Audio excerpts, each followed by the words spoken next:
एडवा उत्तर प्रदेश के पेज पर आप सब लोगों को नमस्कार। जितने लोग भी सुनने आए हैं आप सबका बहुत स्वागत है। ये एक बहुत ही महत्वपूर्ण मुद्दा है जिस पर आज हम लोग बातचीत करने जा रहे हैं। आप सब जानते हैं कि कल 26 जनवरी है और 26 जनवरी हमारा गणतंत्र दिवस है।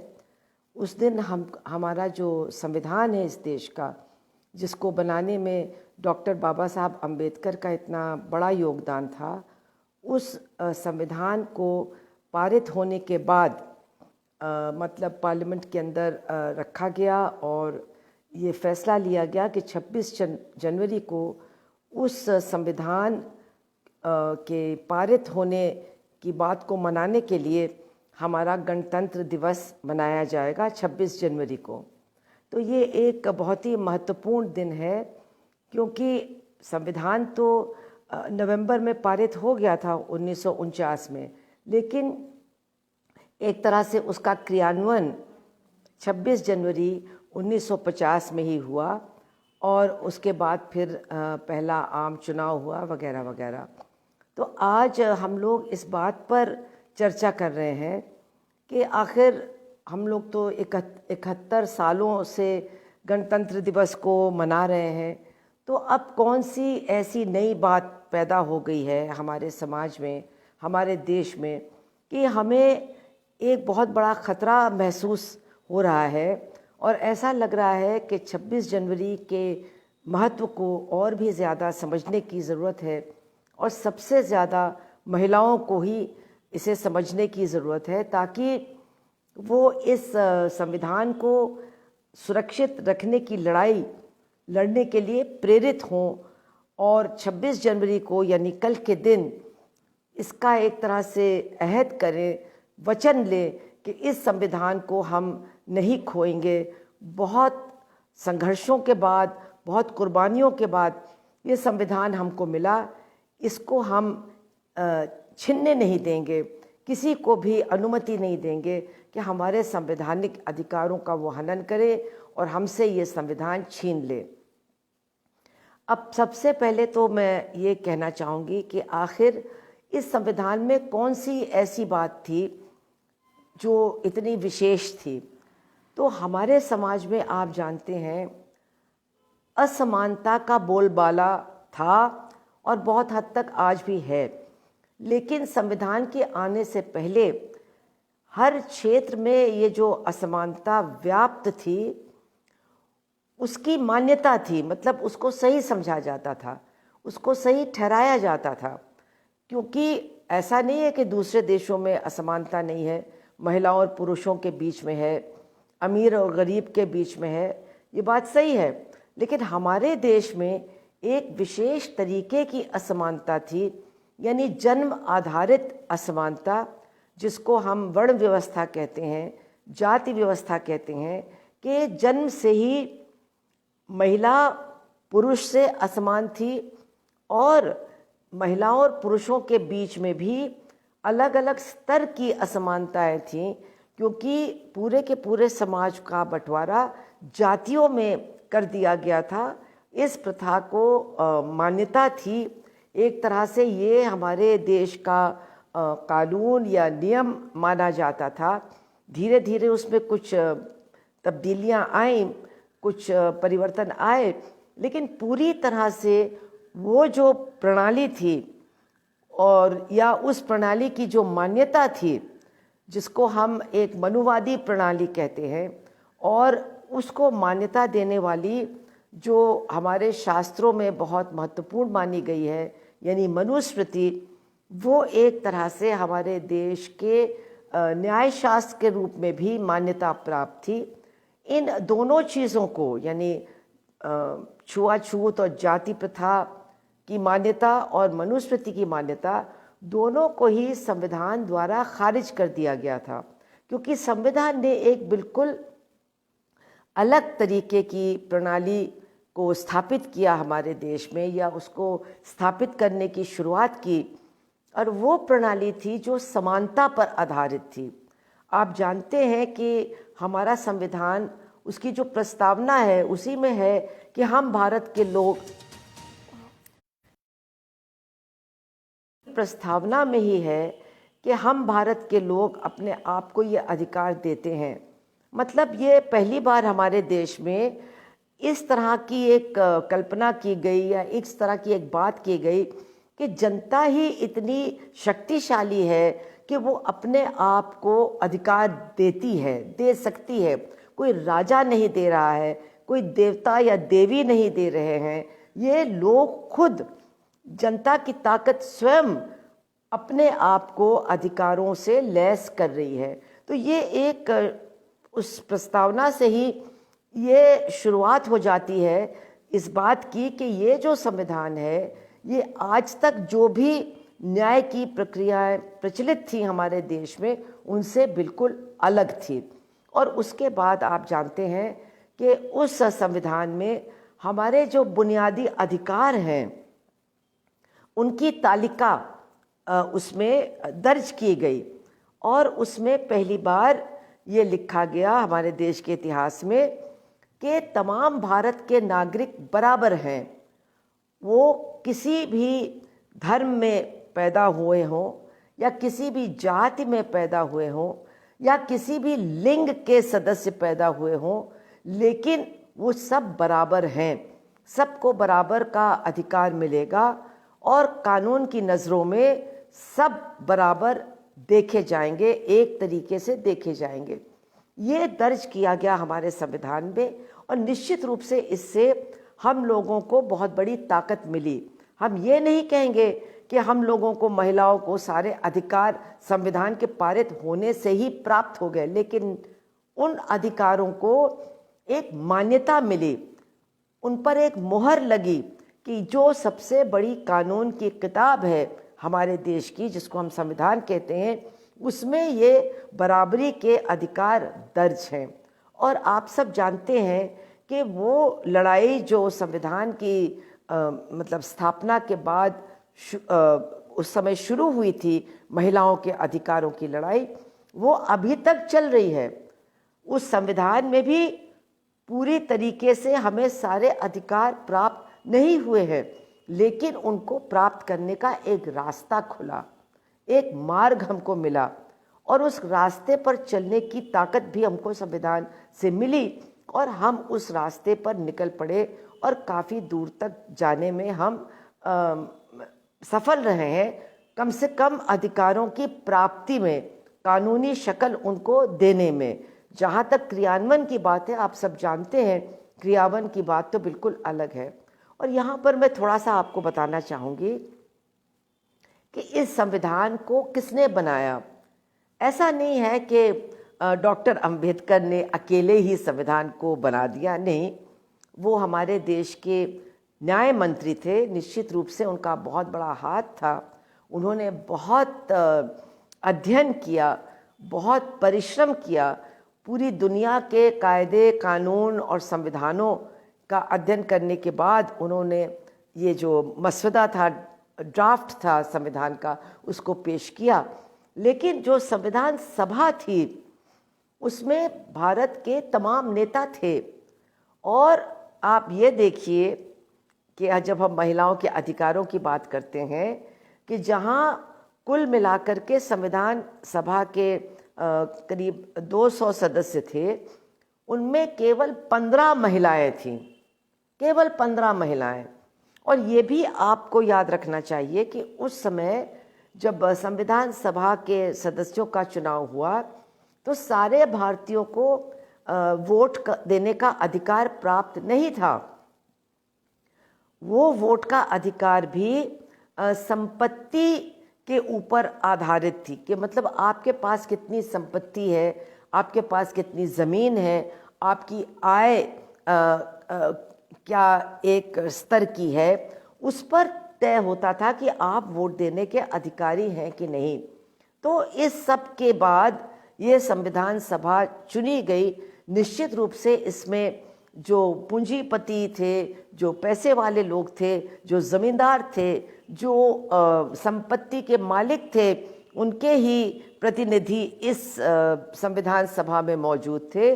और यही कारण है कि चूंकि सबको वोट का अधिकार नहीं था और बहुत कम महिलाओं को वोट का अधिकार था, क्योंकि जैसे आज भी है, महिलाएं संपत्ति के सबसे कम संपत्ति के मालिक हैं, चाहे वो शहर की संपत्ति हो या गांव की संपत्ति हो।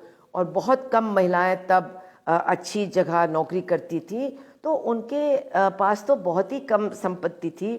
तो इसीलिए हम देखते हैं कि केवल 15 महिलाएं उस संविधान सभा की सदस्य थीं। लेकिन ये मैं ज़रूर कहूँगी, वो बहुत मतलब निष्ठा से भरी हुई थी। जितनी बैठकें हुई संविधान सभा की, एक भी बैठक में एक भी महिला सदस्य गैर हाजिर नहीं रही, अनुपस्थित नहीं रही। आज अगर हम पार्लियामेंट में देखें तो कितने सांसद हैं जो अनुपस्थित रहते हैं, जो वहाँ बहस में बिल्कुल मतलब भाग नहीं लेते, गंभीर नहीं है अपने उस मौके को इस्तेमाल करने के लिए। लेकिन संविधान सभा में चूंकि पहली बार महिलाओं को ये मौका मिल रहा था कि वो देश का कानून बनाएंगी और महिलाओं के अधिकारों को दर्ज करने का मतलब मौका उनको मिलेगा, तो ये जो 15 महिलाएं थीं, इन्होंने एक भी जो सिटिंग कहते हैं, एक भी जो बैठक थी संविधान सभा की, उसको मिस नहीं किया, उसमें अनुपस्थित नहीं रहीं और पूरी तरह से वो चर्चाओं में भाग लेती थी और वो तमाम चीज़ों पर अपनी राय भी रखती थीं, खूब लड़ती भी थीं जब भी महिलाओं के अधिकारों पर सवाल उठते थे, क्योंकि बहुत सवाल उठते थे। सबसे ज़्यादा विवादित जो संविधान में वो मतलब धाराएं हैं, वो वही धाराएं हैं जो महिलाओं के अधिकारों से संबंधित है। सबसे ज़्यादा उनको लेकर के बहस हुई, सबसे ज़्यादा उनको लेकर के विरोध हुआ और सबसे ज़्यादा जो संविधान सभा के पुरुष सदस्य थे वो कतई तैयार नहीं हो रहे थे इन अधिकारों को मानने के लिए। वो चाहे बच्ची को गोद लेने का अधिकार हो, वो चाहे संपत्ति में बराबरी का अधिकार हो, वो चाहे शादी के मामले में पूरी तरह से स्वतंत्र होने का अधिकार हो, पढ़ने का अधिकार हो, इन सारे अधिकारों को लेकर के संविधान सभा के बहुत सारे पुरुष सदस्यों ने डट करके विरोध किया, डट कर ये लड़ाई लड़ी। और मैं आपको ये भी बता दूं कि हालत यहाँ तक पहुँची कि इसी पार्लियामेंट में, इसी मतलब संविधान सभा में बाबा साहब अम्बेडकर ने जब हिंदू कोड बिल को प्रस्तुत किया तो एक तरह से बवाल हो गया और लोग बिल्कुल इसको मानने को तैयार नहीं थे। इस कानून से हिंदू महिलाओं को संपत्ति में बराबरी का अधिकार मिलता, विरासत में बराबरी का अधिकार मिलता और मतलब जो और तमाम अधिकार एक स्वतंत्र देश के स्वतंत्र नागरिकों को मिलता है वो भी सब उनको मिलता। लेकिन इसको लोग मानने के लिए तैयार नहीं थे और ये कोड बिल एक सिलेक्ट कमेटी के पास भेजी गई और भी ज़्यादा चर्चा करने के लिए। उस सिलेक्ट कमेटी में भी 3 महिलाएं थीं और उन्होंने उस सिलेक्ट कमेटी में एक एक धारा के लिए डट करके लड़ाई लड़ी, पूरा का पूरा डॉक्टर अंबेडकर का साथ दिया और कहा कि हम बिल्कुल कटिबद्ध हैं कि ये हिंदू कोड बिल पारित होगा। लेकिन अफसोस की बात है और मैं आपको बार बार कहूँगी कि इसको याद दिलाइए, क्योंकि याद रखिए, क्योंकि ये हमें बताता है कि हमारे समाज के जो मतलब पढ़े लिखे लोग हैं, जो तथाकथित नेता हैं, प्रतिनिधि हैं, जनप्रतिनिधि हैं, वो भी महिलाओं के अधिकारों के बारे में कितना तंग नज़रिया रखते हैं, कितनी मनुवादी सोच रखते हैं। इसका पता हमको चलेगा जब हम इस बात को याद करेंगे कि जब सिलेक्ट कमेटी से हिंदू कोड बिल वापस आया संविधान सभा में तो उसको पारित नहीं किया जा सका। और आप सोचिए कि हमारे देश के जो पहले राष्ट्रपति थे राजेंद्र प्रसाद जी, जो बड़े कांग्रेस के नेता थे वगैरह वगैरह, उन्होंने कहा कि अगर ये पारित हो जाएगा तो मैं इस्तीफा दे दूंगा, मैं राष्ट्रपति पद से ही इस्तीफा दे दूंगा। और इसके चलते फिर वहाँ पर ये पारित नहीं हुआ। डॉक्टर अंबेडकर इतने दुखी हुए, इतने निराश हुए कि उन्होंने अपने न्याय मतलब मंत्री पद से इस्तीफ़ा दे दिया। ये हम महिलाओं को हमेशा याद करना चाहिए, हम लोग याद नहीं करते हैं कि महिलाओं के अधिकार के लिए वो शायद अकेले मंत्री हैं इस देश के जिन्होंने कुर्सी को ठुकरा करके इस्तीफ़ा दे दिया हो। कोई दूसरी मिसाल हमको नहीं दिखाई देती है। इसलिए हम जो ये बार बार कहते हैं दलितों के नेता, दलितों के मसीहा, तो हम डॉक्टर अंबेडकर के साथ अन्याय करते हैं। हमको तो सबसे पहले कहना चाहिए ये तमाम महिलाओं के नेता हैं, ये तमाम समाज के नेता हैं। ये एक ऐसा नेता था जिसने हमारे अधिकारों के लिए कुर्सी को ठुकरा दिया और मंत्री पद छोड़ करके मंत्रिमंडल से निकल करके चले आए। लेकिन बड़ी अफसोस की बात है कि इन बातों को हम लोग भी नहीं याद रखते हैं, हमारी किताबों में पढ़ाया भी नहीं जाता है, लेकिन याद करना चाहिए। और आप लोग जितने लोग सुन रहे हो, आप महिला समिति के नेता हो, उसके कार्यकर्ता हो, आप जनवादी आंदोलन के नेता हो, आप अपने पास इन बातों को मत रखिए, अपने तक सीमित मत रखिए। आप लोगों को बताइए, उनको समझाइए। हमारी महिलाओं में भी जात पात कम नहीं है, उनके अंदर भी जाति घृणा कम नहीं है। कम से कम उनके अंदर डॉक्टर अंबेडकर के लिए श्रद्धा और सम्मान की भावना को पैदा करने का काम कीजिए। ये मेरा आप सबसे आग्रह है। इसके बाद मैं आपको बताना चाहूँगी कि जो ये हिंदू कोड बिल था और उसमें जो तमाम अधिकार थे वो फिर हमको किस्तों में मिले। मतलब एक तरफ संविधान है जो कहता है कि हम बराबर हैं, सारे अधिकार हमको मिलने चाहिए, लेकिन उन अधिकारों की प्राप्ति कितनी मुश्किल है कि वो अधिकार हमको किस्तों में मिले। और इसमें निश्चित रूप से हमारे प्रधानमंत्री जवाहरलाल नेहरू का बहुत बड़ा हाथ था। सन 52 का चुनाव उन्होंने मतलब जब लड़ा तो 2 मुद्दे उन्होंने जनता के सामने रख करके चुनाव को लड़ा।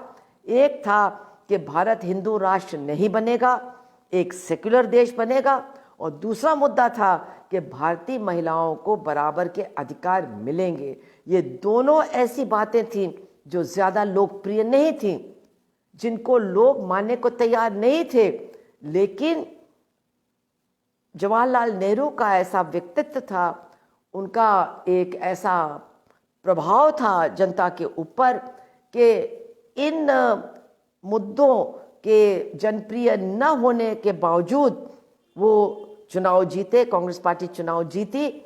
और निश्चित रूप से हमारा देश उस संविधान के आधार पर एक धर्मनिरपेक्ष और एक प्रजातांत्रिक देश बना, एक ऐसा देश बना जिसमें महिलाओं के अधिकारों की प्राप्ति की संभावना खुल गई। बहुत सारे कानून बने और अभी तक बन रहे हैं। शायद 1995-96 में ही हिंदू औरतों को विरासत का अधिकार मिला, यानी अपने बाप दादा की संपत्ति में हिस्सा पाने का अधिकार मिला इतने दिनों के बाद। तो ये जो महिलाओं के अधिकारों की लड़ाई है ये कतई ख़त्म नहीं हुई संविधान के बनने से।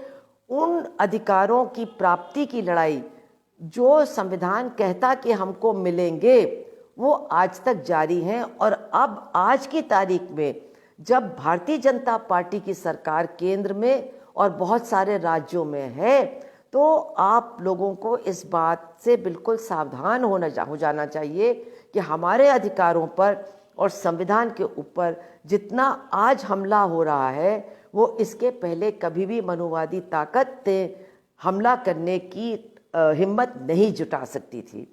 और यहीं पर एक बात मैं और आपको स्पष्ट कर दूं कि मैंने आपसे कहा कि बहुत सारे लोग हमारे देश में मनुवादी सोच से प्रभावित हैं। वो समानता की बात को नहीं मानते, वो अपने लिए समानता मानते हैं लेकिन दूसरों के लिए नहीं मानते, दूसरी जाति के लोगों को नहीं मानते, अगर पुरुष हैं तो शायद अपनी पत्नियों के लिए नहीं मानते, इत्यादि इत्यादि। बहुत सारी महिलाएं हैं जो दूसरी जात की महिलाओं को बिल्कुल भी समान नहीं मानती हैं। हम लोगों ने देखा कि जब एक मामला हुआ था दिल्ली में, जब एक घरेलू कामगार की मौत हो गई थी, तो किस तरह से उस बड़ी बिल्डिंग में रहने वाली तमाम यानी अभिजात वर्ग की महिलाओं ने एक हो करके जो उन्हीं के घरों में काम करती थी, उन्हीं की सेवा करती थी, उनके खिलाफ आवाज़ उठाई और उनकी झुग्गियों पर बुलडोज़र चलवाने का काम किया। ये भूलिए मत इन बातों को।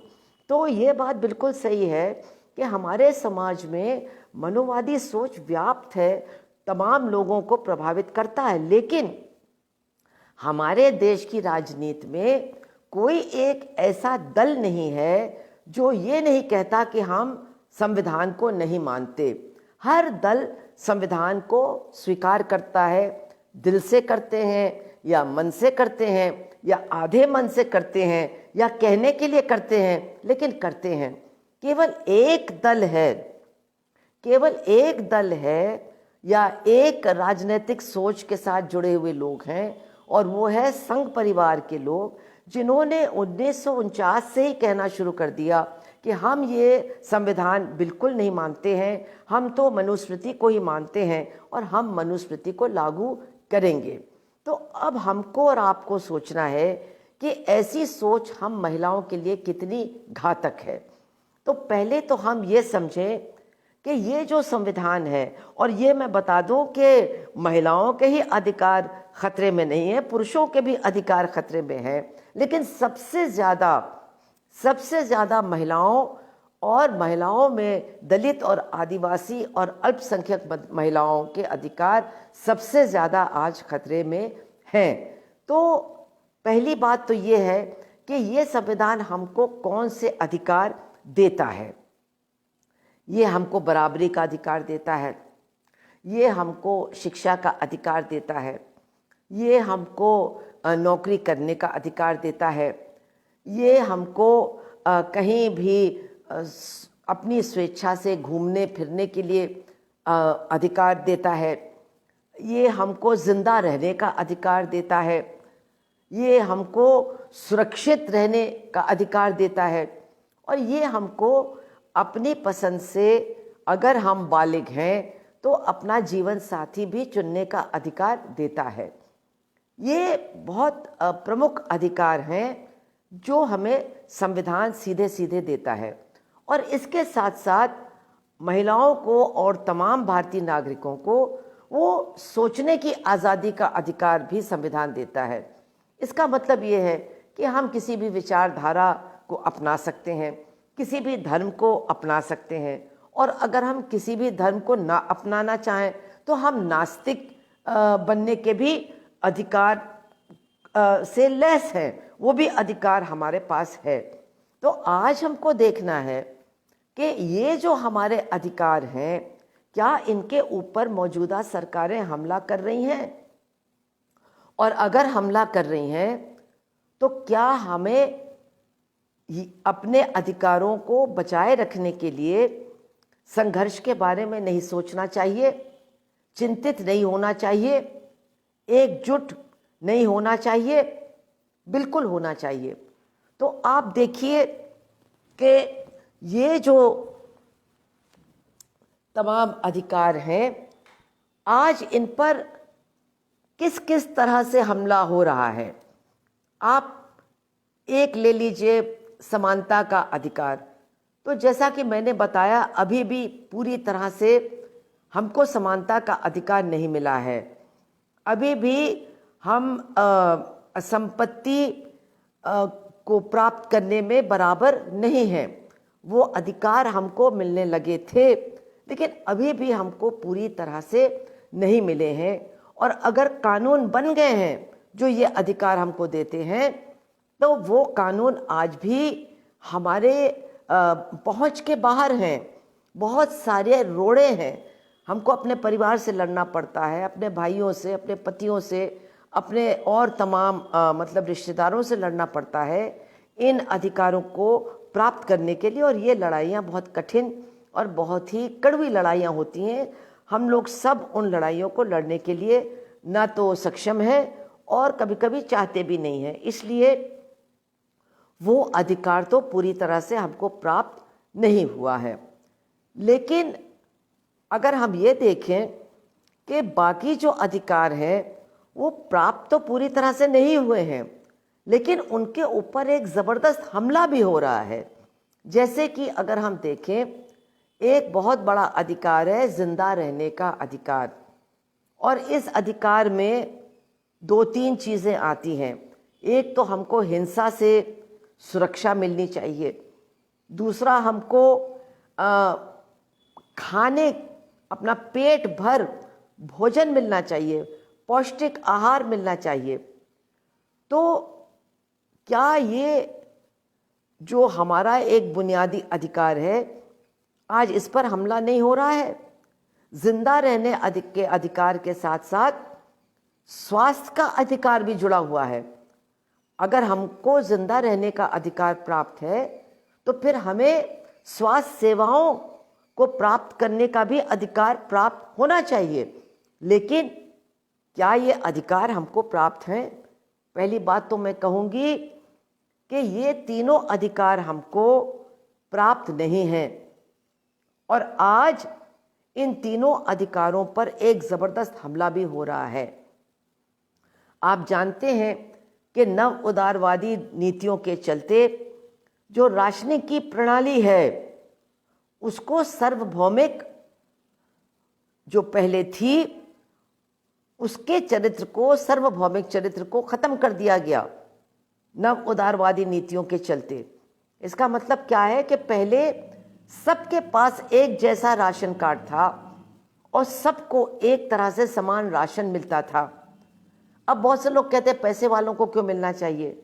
हम लोगों ने ये कहा कि अगर आप लोगों को प्रणाली से अलग करना शुरू करेंगे तो फिर ये एक्सक्लूसिव बन जाएगी, यानी दूसरों को बाहर करने वाली बन जाएगी, और फिर जिनको सबसे ज़्यादा ज़रूरत है वो सबसे पहले बाहर कर दी जाएंगी। तो ये तो शुरू हो गया था 1991 के बाद, और धीरे धीरे जो राशन कार्ड धारक थे उनकी संख्या कम की गई, जो बीपीएल कार्ड धारक थे उनकी संख्या कम कर दी गई, और जो ये अंत्योदय वाले कार्ड धारक थे उनकी भी संख्या कम होती रही। केवल एक प्रदेश है हमारे देश में, केरला का प्रदेश, जहाँ पर राशनिंग की व्यवस्था आज भी मजबूत है, क्योंकि वहाँ पर वामपंथियों की सरकार है। और आते हैं तो आप इस साउंड को इग्नोर करिए। तो आपको मैं ये बताने की कोशिश कर रही हूँ कि केवल एक सरकार है जो वामपंथी सरकार है केरला की, जो राशनिंग व्यवस्था को पूरी मजबूती के साथ चला रही है, और जिसने इस पूरे लॉकडाउन के दौरान और आज तक केवल पूरा का पूरा राशन लोगों को नहीं उपलब्ध कराया है, बल्कि राशन के साथ दाल, सब्जियां, खाने पकाने का तेल और तमाम और ज़रूरत की चीज़ों का पैकेज हर 15 दिन में लोगों के घरों में पहुंचाने का काम किया। लेकिन बाकी भारत में हम जानते हैं कि राशनिंग व्यवस्था पर एक ज़बरदस्त हमला है। कुछ दिनों तक हम लोगों ने लड़ करके जो बहुत ही ज़रूरतमंद लोग थे उनके लिए मुफ्त के राशन को उपलब्ध कराने का काम किया। अब उससे पीछे हट रही है सरकार, और हम लोग सब जानते हैं कि अब हर शहर में, हर बस्ती में, हर गांव में, हर कस्बे में राशन कार्ड्स को कैंसिल किया जा रहा है, और लोगों का सस्ते राशन को उपलब्ध करने का अधिकार पूरी तरह से उनसे छीना जा रहा है। यही नहीं, ये जो 3 कृषि संबंधित कानून हैं, इनके चलते भी राशनिंग व्यवस्था हमारे देश के पूरी तरह से चौपट हो जाएगी। एक तरफ जो सरकार खरीद करती है गेहूं और धान का किसानों से, और उनको एफसीआई के गोदाम में भर के फिर राशन की दुकानों में पहुंचाती है, ये धीरे धीरे नहीं, अब तो जल्दी जल्दी ख़त्म ही हो जाएगा जब सरकार खरीदना बंद कर देगी और उसका भंडारण भी बंद कर देगी।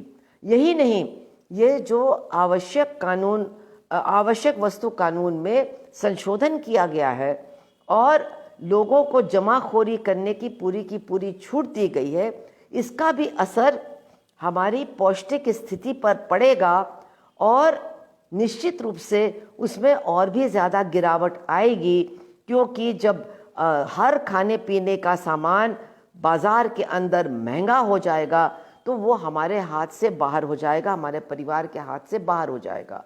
और हमको देखना है कि अभी हमारी क्या हालत है। पूरे देश में जो 107 देश हैं उनमें 94 नंबर पर हम हैं भूख की स्थिति में। जो भूख का स्तर है हमारा वो 94 नंबर पर है 107 देशों में। यानी केवल 13 देश हैं दुनिया के जो हमसे ज़्यादा भूखे हैं, जिनकी जनता हमसे ज़्यादा भूखी है, जिनके बच्चे हमारे बच्चों से ज़्यादा भूखे हैं, जिनकी महिलाएं हमारी महिलाओं से ज़्यादा भूखी हैं।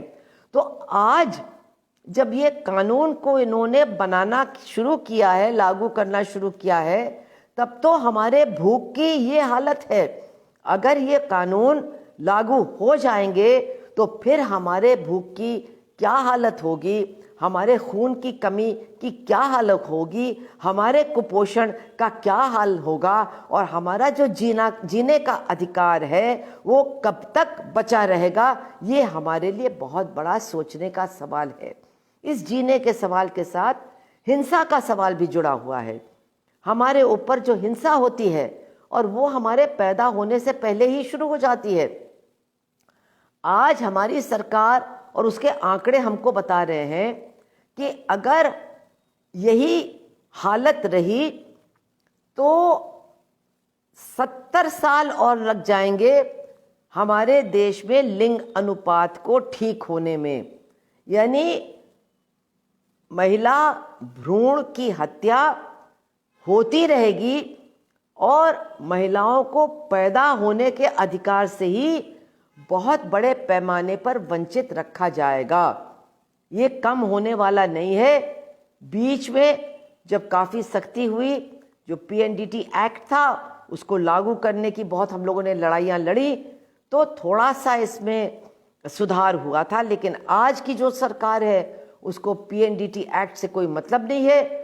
उसने उसको निष्प्रभावी भी बना दिया है कई जगह पर, और नतीजा ये है कि लिंग अनुपात फिर बिगड़ने लगा है और लाखों लाख बच्चियों को जन्म लेने से ही रोका जा रहा है। यानी जिंदगी का अधिकार ही उनसे छीना जा रहा है। इससे बड़ा हमला जीने के अधिकार के ऊपर क्या हो सकता है। और इसके बाद औरत के जीवन भर उसके ऊपर उसके साथ जो सौतेला व्यवहार होता है, तो उसका नतीजा ये होता है कि 1 से 6 साल के बच्चों के बीच में भी बच्चियों की मौत काफ़ी होती है और 20-25 साल की उम्र होने तक भी लड़कियों की संख्या कम हो जाती है। वो तो सिर्फ जब बूढ़ों की गिनती हम करते हैं तो चूंकि महिलाएं ज़्यादा बर्दाश्त कर सकती हैं, इसलिए बुढ़ियों के अनुपात में बुढ़ियों का अनुपात अधिक है। वरना बाकी अपने जीवन के तमाम पड़ाव पर औरतों की मौत पहले होती है, पुरुषों की बाद में होती है। फिर हम हिंसा की बात अगर देखें तो निश्चित रूप से महिलाओं पर हिंसा बढ़ रही है, महिलाओं की असुरक्षा बढ़ रही है। हम रोज़ देखते हैं बच्चियों का बलात्कार और उनकी हत्या, नवयुवतियों का बलात्कार और उनकी हत्या, औरतों के साथ बलात्कार और उनकी हत्या, और सबसे ज़्यादा दलित बच्चियां, दलित महिलाएं इसकी शिकार हैं। और चूंकि न्याय की जो प्रणाली है वो बहुत ही सुस्ती के साथ काम कर रही है, न्याय की प्रणाली इस पूरे मामले में उस तरह से दखलंदाजी नहीं दे रही है जैसा देना चाहिए। भारतीय जनता पार्टी की सरकारें लगातार जो बलात्कार और महिलाओं के हत्या के आरोपी हैं उनके बचाव में ही लगी रहती है। इसलिए लोगों का मन बढ़ रहा है, लोगों की हिम्मत बढ़ रही है और उनको लगता है कि महिलाओं के साथ वो हिंसा कर सकते हैं और उनका कुछ भी नहीं बिगड़ेगा, उनका बाल बांका नहीं होगा। इसलिए जो जिंदा रहने का अधिकार है उस पर भी बहुत ज़बरदस्त हमला आज की ये सरकारें कर रही हैं, जो भारतीय जनता पार्टी और संघ परिवार की विचारधारा के साथ जुड़ी हुई सरकारें हैं। इसके बाद हम देखते हैं और हमारे जो अधिकार हैं, शिक्षा का अधिकार, एक तरफ तो नई शिक्षा नीति को बुलडोज़र की तरह लागू करने के लिए हमारी सरकार तैयारी कर रही है, और इस नई शिक्षा नीति में स्कॉलरशिप का कहीं जिक्र नहीं है, गरीब विद्यार्थियों की का कहीं जिक्र नहीं है, एससी, एसटी और ओबीसी विद्यार्थियों का कहीं जिक्र नहीं है।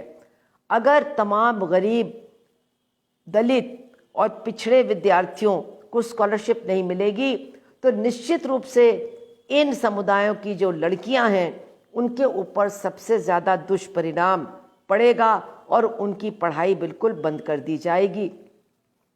फीस लगातार बढ़ रही है, सरकारी स्कूल बंद किए जा रहे हैं, कॉलेज और यूनिवर्सिटीज़ में भी अब सीटें बची ही नहीं हैं, उनको बढ़ाया नहीं जा रहा है, और जो सरकारी शिक्षण संस्थान हैं उनमें भी गरीबों के लिए, दलितों के लिए, पिछड़ों के लिए, आदिवासियों के लिए, अल्पसंख्यकों के लिए जगह बहुत कम होती चली जा रही है, सिकुड़ती चली जा रही है, और इसका भी सबसे बुरा असर लड़कियों और नवयुवतियों की पढ़ाई पर ही पड़ेगा।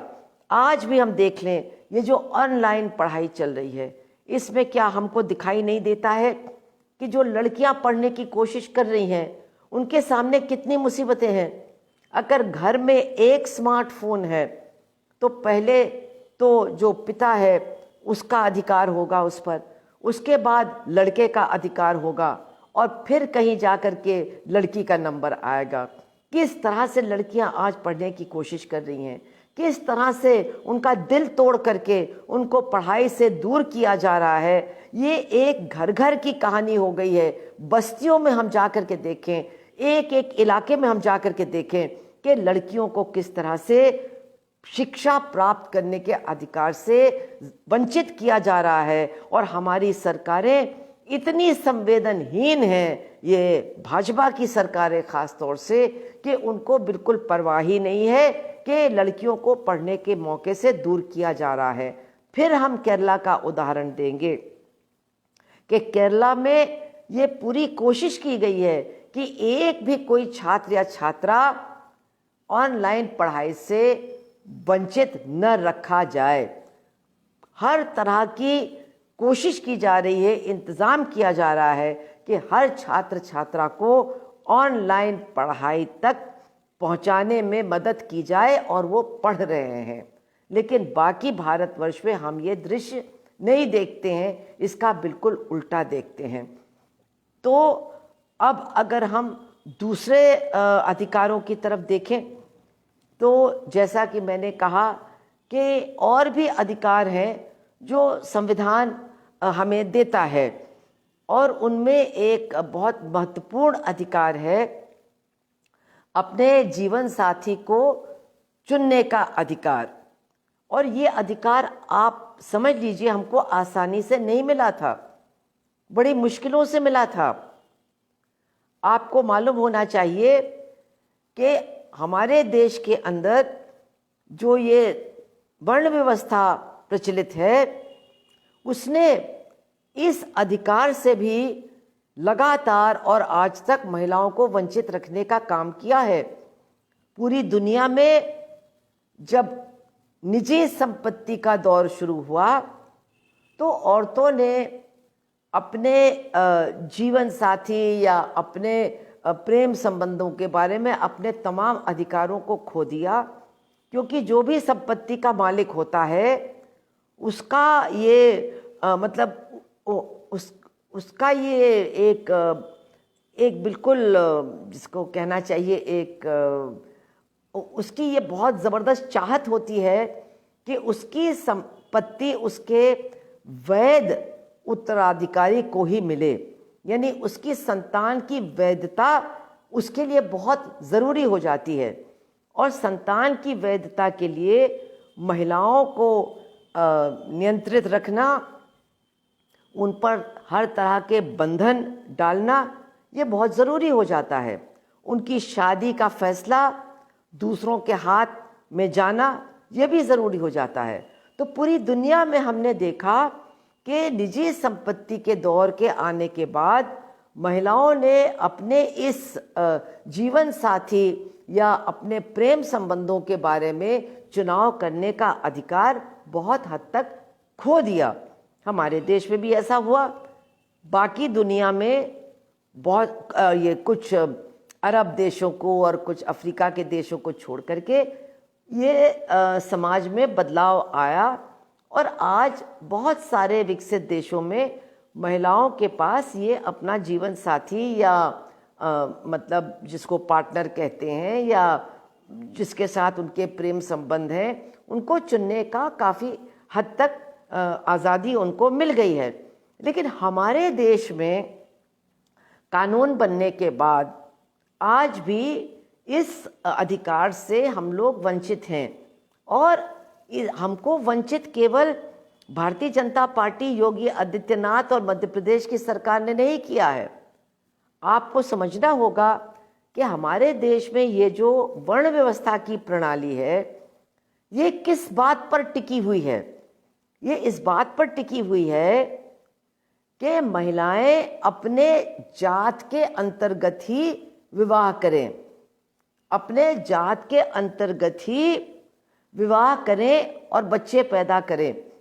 अगर महिलाएं अपनी जात की सीमाओं को लांघ करके शादी करेंगी और ख़ास तौर से अगर महिलाएं अपने से मतलब कम जातीय स्तर के पुरुषों के साथ संबंध स्थापित करेंगी तो फिर ये वर्ण व्यवस्था बिल्कुल चरमरा जाएगी, ख़त्म हो जाएगी। इसलिए इसको मजबूती देने के लिए, इसको बनाए रखने के लिए, इसको ज़िंदा रखने के लिए ये बिल्कुल आवश्यक है, अनिवार्य है कि महिलाओं की शादी के अधिकार को सीमित किया जाए, उनको ज़बरन उनकी जात के अंदर ही शादी करने के लिए मजबूर किया जाए और अगर वो जात की सीमाओं को लांघ करके शादी करती हैं, ख़ास तौर से अगर वो अपने से निचली जात के पुरुष के साथ करती हैं, तो फिर उनको हर तरह से दंडित किया जाता है और उनके जो पति हैं या उनके जो पार्टनर हैं, दोस्त हैं, उनको भी बहुत बुरी तरह से दंडित किया जाता है। उनको जान से मार भी डाला जाता है, उनके परिवारों के लोगों को भी जान से मार डाला जाता है। ये हमें याद रखना बहुत ज़रूरी है। आज भारतीय जनता पार्टी और उनके लोग कहते हैं कि वो हिंदू समाज को बचाना चाहते हैं, वो हिंदू समाज की एकता चाहते हैं, वो हिंदू लड़कियों को बचाए रखना चाहते हैं और इसीलिए वो जो अंतर धार्मिक विवाह हैं उनको बिल्कुल जो है वर्जित कर रहे हैं। उनमें जो लोग एक दूसरे को अपनाते हैं उनको दंडित कर रहे हैं। लेकिन उनसे ये भी तो पूछा जाना चाहिए कि अगर आप हिंदू समाज को एक करना चाहते हैं, अगर आप हिंदू लोगों को सुरक्षित रखना चाहते हैं, अगर आप हिंदू महिलाओं की सुरक्षा चाहते हैं, तो आप अंतर जातीय विवाहों पर क्यों हमला करते हैं? आप अंतर जातीय जो दंपति हैं उनके ऊपर हमला क्यों करते हैं? उनकी जान क्यों लेते हैं? उनके परिवारों को बर्बाद क्यों करते हैं? और जो लोग ऐसा करते हैं आप लोग खामोश होकर के तमाशा क्यों देखते हैं? भारतीय जनता पार्टी से हमको सवाल पूछना चाहिए, जैसे पहले हम कांग्रेस से भी पूछते थे, कि ऑनर किलिंग के खिलाफ जो कानून का दस्तावेज मसौदा तैयार है, जिसके लिए हम लोग सालों से आवाज़ उठा रहे हैं, आप उसको पारित क्यों नहीं करते हैं? आप ऑनर किलिंग के खिलाफ प्रभावशाली कानून क्यों नहीं बनाते हैं? वो इसलिए क्योंकि वो ऑनर किलिंग के खिलाफ नहीं है, वो वर्ण व्यवस्था को बचाने के लिए कटिबद्ध हैं। और ये जो आज की सरकार है वो तो पहले की सरकारों से भी ज़्यादा कटिबद्ध है, ज़्यादा निष्ठावान है। ये बात हमको अच्छी तरह से समझ लेना चाहिए। और इसलिए अंतर जातीय विवाहों के साथ साथ वो बहुत बुरी तरह से अंतर धार्मिक विवाहों पर भी हमला कर रहे हैं। इससे उनके 3 मकसद पूरे होते हैं। 3 मकसद क्या है?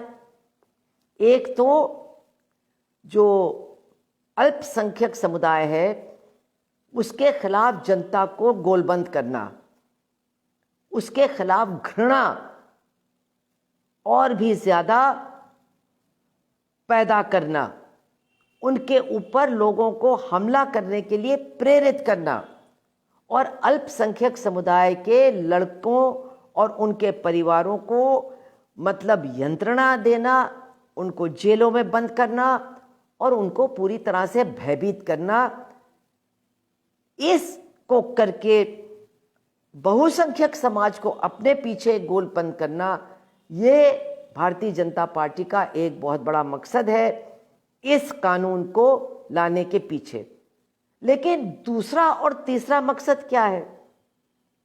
दूसरा मकसद है हिंदू लड़कियां, हिंदू औरतें जो हिम्मत करके ऐसी शादियां करती हैं और हिम्मत करके अपने फैसले के पक्ष में खड़ी होती हैं और अपने फैसले के बारे में सबको बताती हैं, चाहे वो पुलिस हो, चाहे वो न्यायालय हो, चाहे उनका परिवार हो, उनको कितनी बुरी तरह से ये कानून और इनका क्रियान्वयन दंडित करता है।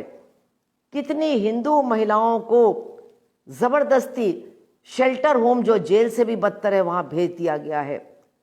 एक महिला का तो जबरदस्ती गर्भपात करवा दिया गया है, कम से कम एक महिला। इनको मारा जाता है, इनको गालियां दी जाती हैं, सड़कों के ऊपर, चौराहे के ऊपर इनकी मतलब इनको बेइज्जत किया जाता है।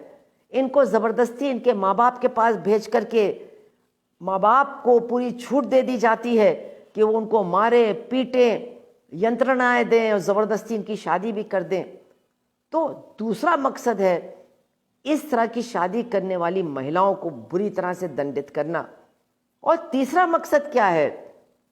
महिलाओं का शादी करने का, जीवन साथी चुनने का अधिकार ही पूरी तरह से समाप्त करने की तरफ आगे बढ़ना। भय पैदा करके महिलाओं के अंदर अपना जीवन साथी चुनने की चाहत को ही समाप्त कर देना और महिलाओं का एक बहुत बुनियादी अधिकार उनसे छीन लेना।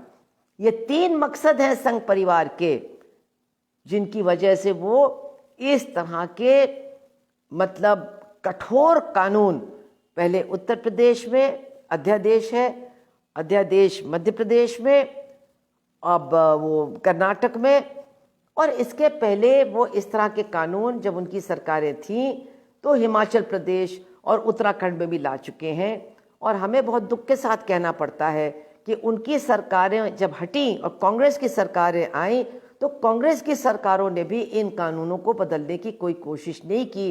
ये हमें बताता है कि मनोवादी सोच का कितना ज़बरदस्त असर लोगों के, हमारी देश की जनता और नेताओं के दिमाग पर हावी है।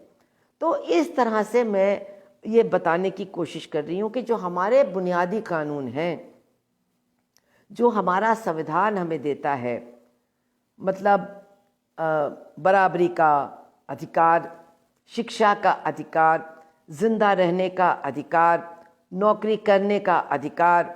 नौकरी करने के अधिकार के बारे में तो मैं बताना भूल गई।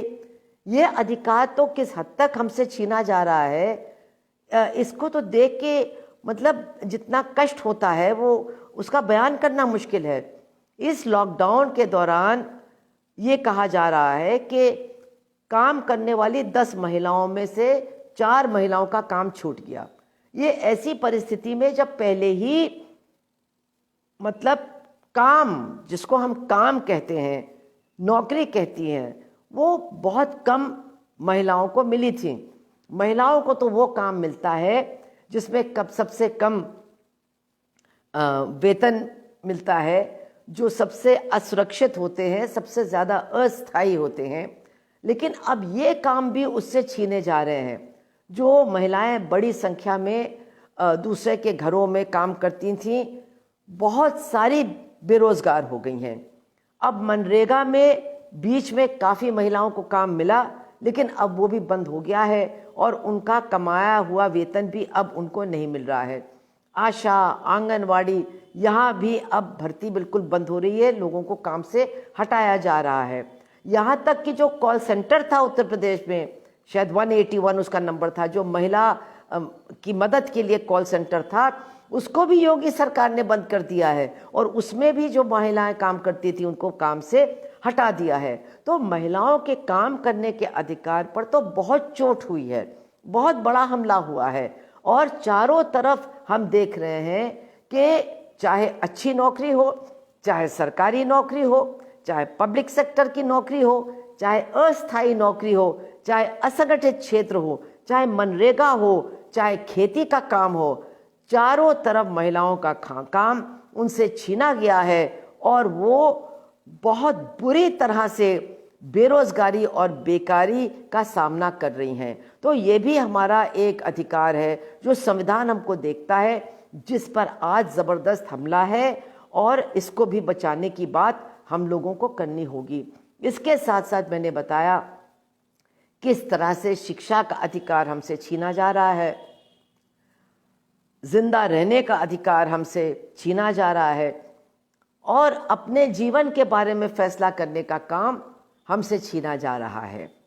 ये जो सरकार आज बैठी है, चूंकि इसका मकसद है, अंतिम मकसद है संविधान को ही समाप्त कर देना और उसकी जगह मनुस्मृति को लागू करना, इसलिए वो सबसे ज़्यादा हमारे अधिकारों का हनन कर रही है और उनको समाप्त कर रही है और पूरी तरह से इस देश में एक मनुवादी व्यवस्था की स्थापना करने की ओर बहुत तेज़ी से अग्रसर हो रही है।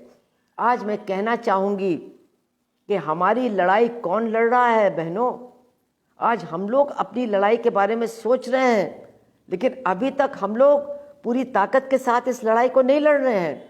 हमारी लड़ाई तो हमारे देश का किसान लड़ रहा है, चाहे वो दिल्ली के बॉर्डर पर बैठा हो और चाहे वो महाराष्ट्र में बैठा हो, क्योंकि जो ये किसान बैठे हुए हैं आज वो मोदी सरकार के द्वारा बनाए गए कानून, जो हमारे जीवन को बर्बाद करने वाले कानून हैं, उनको वापस करने के लिए बैठे हुए हैं।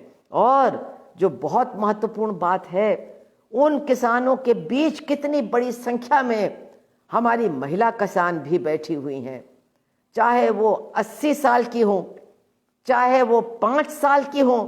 हम देखते हैं महिलाओं और बच्चियों की संख्या इन धरनों में, चाहे वो महाराष्ट्र में चल रहा धरना हो, चाहे वो बंगाल में चल रहा धरना हो और ख़ास तौर से जो दिल्ली बॉर्डर पर चल रहा धरना हो, उनमें जो महिलाओं की भागीदारी है, जो उनकी शिरकत है, वो दिन पर दिन बढ़ती ही चली जा रही है। और एक तरफ तो वो हमारे भाइयों के साथ इन कानूनों को वापस करने की बात उठा रहे हैं, जो निश्चित रूप से हमारे संवैधानिक अधिकारों को बचाने का एक बहुत बड़ा कदम है। लेकिन इसके साथ साथ वो महिला किसान की मान्यता की प्राप्ति की बात को भी उठा रहे हैं कि महिला किसान को भी किसान का दर्जा मिलना चाहिए, उसको भी संपत्ति का मालिक बनना चाहिए, उसको भी किसानों को मिलने वाली तमाम जो सरकारी मदद है वो मिलनी चाहिए और जीने में और मरने में उस महिला किसान के अधिकारों को सुरक्षित होना चाहिए। यही नहीं, अपनी बहादुरी को दिखा करके, अपने बंधनों को तोड़ करके, उस धरने में पहुंच करके वो महिलाएं पूरी दुनिया को दिखा रही हैं कि हम किसी से कम नहीं हैं, हम बराबरी के हकदार हैं, हम बराबर के अधिकारों के हकदार हैं। आपको मालूम है कि ग्रामीण क्षेत्रों में शादी के बाद महिला से कई इलाकों में ज़बरदस्त पर्दा करवाया जाता है। वो बहुत काम करती हैं, खेती का सारा काम करती हैं, लेकिन उनका घूंघट बहुत नीचे तक काढ़ने के लिए वो मजबूर होती हैं। लेकिन आज जब महिलाओं ने अपनी बहादुरी को मतलब अपना लोहा मनवा लिया है, जब उन्होंने दिखा दिया है कि चाहे वो गांव में रहे और चाहे वो मोर्चे पर आए, वो इस लड़ाई की रीढ़ की हड्डी हैं। तो आज उन्हीं के घर के लोग जो पर्दे पर इतना जोर देते थे, उनसे कह रहे हैं ट्रैक्टर चलाना सीखो और ट्रैक्टर चला करके मोर्चे पर आओ। और निश्चित है कि पर्दा काढ़ करके, घूंघट काढ़ करके ट्रैक्टर नहीं चलाया जा सकता है। तो ये एक प्रतीकात्मक विजय है, एक बहुत बड़ी प्रतीकात्मक घोषणा है कि अब हम औरतें पर्दा पीछे करके आगे आएंगे, ट्रैक्टर चला के आएंगे, जुलूस निकाल के आएंगे, नारे लगा करके आएंगे और अपने संवैधानिक अधिकारों की लड़ाई लड़ेंगे। इस लड़ाई को हमारी वो बहादुर बहनें और वो बहादुर भाई लड़ रहे हैं, लेकिन हम कहाँ हैं इस लड़ाई में? हमें निश्चित रूप से अपने गिरेबान में झांकने की ज़रूरत है।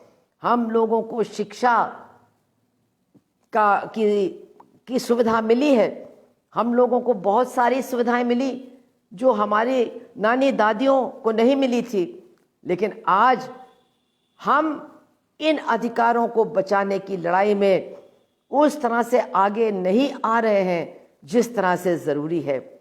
मुझे आशा है, मुझे उम्मीद है, मुझे विश्वास है कि हमारे उत्तर प्रदेश की अखिल भारतीय जनवादी महिला समिति एडवा की बहनें इस लड़ाई का बीड़ा उठाएंगी, इस चुनौती को स्वीकार करेंगी और 26 जनवरी के महत्व को समझते हुए अपने संवैधानिक अधिकारों को बचाने के संघर्ष में सबसे आगे आएंगी। इतना कहकर के मैं आप सबका बहुत बहुत धन्यवाद देती हूँ। और मैं देख रही हूँ कि कोई यहाँ सवाल तो है नहीं, तो आपसे मैं यही चाहूँगी कि आप लोगों को बताइए, डॉक्टर अंबेडकर के योगदान के बारे में बताइए, संविधान के बारे में बताइए, संविधान में हमको जो अधिकार प्राप्त हुए वो भी हमको बताइए, और इसके साथ साथ ये भी बताइए लोगों को कि आखिर सारे अधिकार दर्ज हैं लेकिन हमको आज तक मिले क्यों नहीं, प्राप्त क्यों नहीं हुए? इसके पीछे दो कारण हैं। एक कारण है मनुवादी सोच, वर्ण व्यवस्था को बचाए रखने की निष्ठा, और दूसरा है पूंजीवादी सोच। ये पूंजीवादी सोच भी, ये पूंजीवादी प्रणाली भी महिलाओं को ना बराबर रख के उनके श्रम का कम भुगतान करके ज़्यादा मुनाफा कमाता है, उनके बहुत सारे काम का बिल्कुल ही भुगतान न करके, यानी मुफ्त में उनसे काम करा करके अपने मुनाफों को बढ़ाता है, पूंजीवादी प्रणाली को बनाए रखता है। इसलिए ये दो ज़बरदस्त प्रणालियां हैं जो हमारे समाज पर हावी हैं, जो हमको आज तक हमारे अधिकारों की प्राप्ति से रोक रही थी और अब हमारे अधिकारों को ही समाप्त करने में जुटी हुई हैं। इसीलिए जब हमारे किसान कहते हैं अंबानी अडानी से हमारी लड़ाई है, तो उसका मतलब क्या है? अंबानी और अडानी पूंजीवादी व्यवस्था के प्रतीक हैं, पूंजीवादी शोषण के प्रतीक हैं, और वो केवल किसानों के अधिकारों को नहीं छीन रहे हैं, वो मजदूर, किसान, महिला, इस देश की 99% जनता के अधिकारों का हनन कर रहे हैं। और दूसरी तरफ ये मनुवादी ताकत जो हमारे देश के संविधान की जगह मनुस्मृति को लादना चाहता है, वर्ण व्यवस्था को बनाए रखना चाहता है, हर प्रकार की असमानता को बनाए रखना चाहता है, ये भी हमारे अधिकारों के हनन में जुटी हुई है। इसलिए अपने अधिकारों को बचाने के लिए इन दोनों विचारधाराओं के खिलाफ हमें लड़ना होगा, इन दोनों प्रणालियों के खिलाफ हमें लड़ना होगा, मनुवादी प्रणाली के खिलाफ भी और पूंजीवादी प्रणाली के खिलाफ भी। इतना कह करके आप सबका धन्यवाद देते हुए मैं अपनी बात को समाप्त करती हूँ। बहुत बहुत आपका शुक्रिया। और कल के 26 जनवरी की आपको बहुत बहुत बधाई।